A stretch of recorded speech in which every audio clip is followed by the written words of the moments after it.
நமஸ்காரம். ஒருத்தர் தன் நன்மைக்காக தான் எப்படி இருக்கிறோம்னு யோசித்து அது சரியா இருக்கிறதுன்னு சந்தோஷப்பட்டோ அல்லது தான் சரியா இல்லையே என்று வருத்தப்பட்டோ செய்தால் அது நியாயம். ஆனால் உண்மையில் பார்த்தால் உலகத்தில் பல சமயங்களில் இப்படி நடப்பதில்லை. நம் குடும்பத்தை எடுத்துக்கொள்வோம். ஒவ்வொருத்தருக்கு நல்ல பழக்கங்கள் இருக்கும், நல்ல குணங்கள் இருக்கும், ஒவ்வொருத்தருக்கு இராது.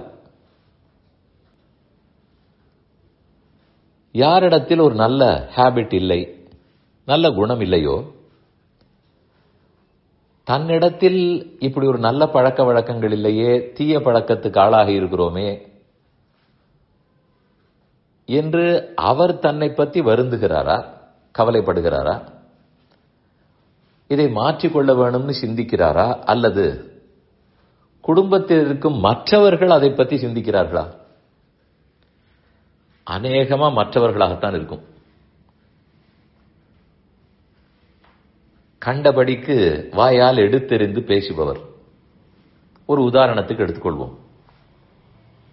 அல்லது எதற்கு எடுத்தாலும் கோபித்துக் கொள்ளுபவர். இதில் முதலில் அந்த பழக்கம் இருப்பவர் தானே அதை பற்றி வருந்தி கவலைப்பட வேண்டும்.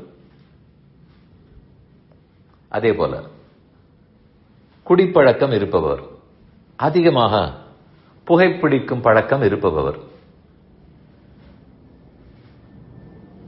இப்படி இருப்பவர்கள் தானே தங்களிடத்தில் இந்த பழக்கம் இருக்கிறதேன்னு கவலைப்பட வேண்டும்.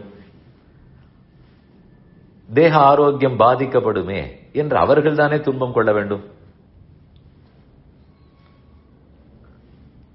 ஆனால் உண்மையில் அது நடப்பதில்லை. அவரை தவிர மற்ற பேர், அவரை சுற்றி இருப்பவர்கள் தான்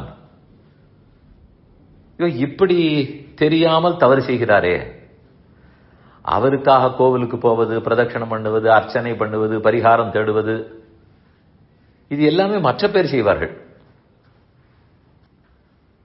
அவ்வளவு தீய பழக்கங்கள் பக்கம் கூட போக வேண்டாம். உடற்பயிற்சி,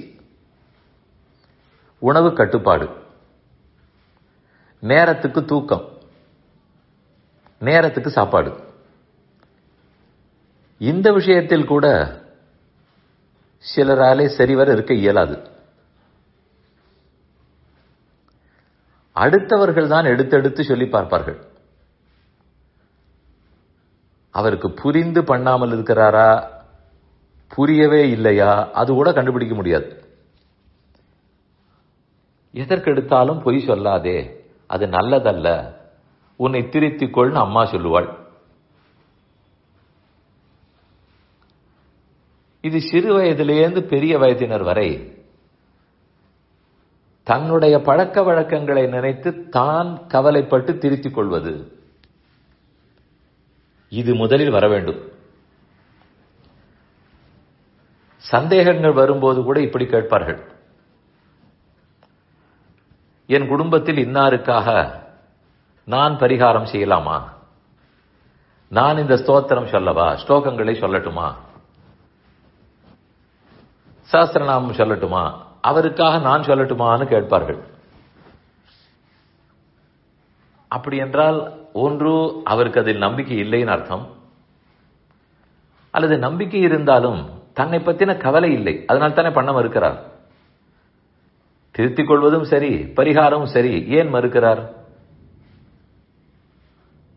ஒன்று தான் அது இன்னும் தப்புனே உணரவில்லை, அல்லது நம்பிக்கை இல்லை. அவருக்கு நம்பிக்கை இல்லை, ஆகவே இது ஒன்றும் சரிப்படுத்த முடியாதுன்னு அடுத்தவர் விடமாட்டார். அவருக்காக நான் செய்யட்டுமா?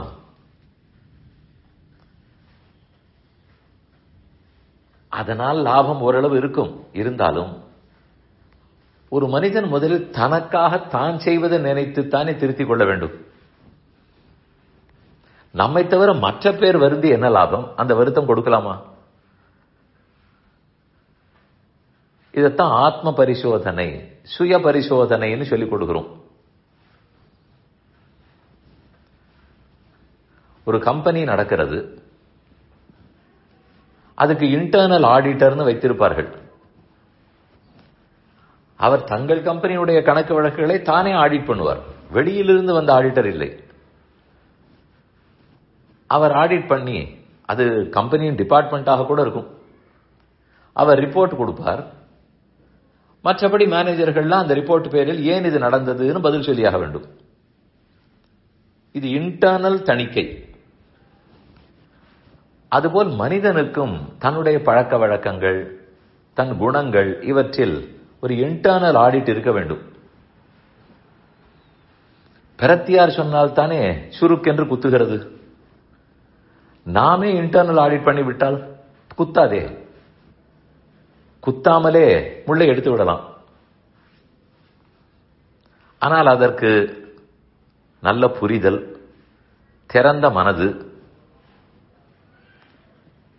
நல்லது தீயது பிரித்தறிவதற்குண்டான பகுத்தறிவு, இதெல்லாம் இருக்குமானால், அந்த நேர்மை இருக்குமானால் கண்டிப்பா நம்மை நாமே ஆடிட் பண்ணி கொள்ளலாம். அதை பத்தி நாமே டிபேட் பண்ணலாம். இது நான் பண்ணுவது சரிதானா, இப்படி கவலைப்படாமல் இருக்கிறேனே, இந்த பழக்கத்தை மாற்றிக்கொள்ளாவிட்டால் நாளை என்ன ஆகும், அதுக்கு நாமே பதில் சொல்லலாம். வெளியாரிடத்தில் ஆர்கியூ பண்ணாத்தானே சூடு உயரும். நமக்குள்ள நாமே ஆர்கியூ பண்ணிக்கொண்டால் தப்பில்லையே. இந்த நம்மை நாமே சற்று சோதனை செய்து கொள்வதை கொஞ்சம் யோசித்து பாருங்கள்.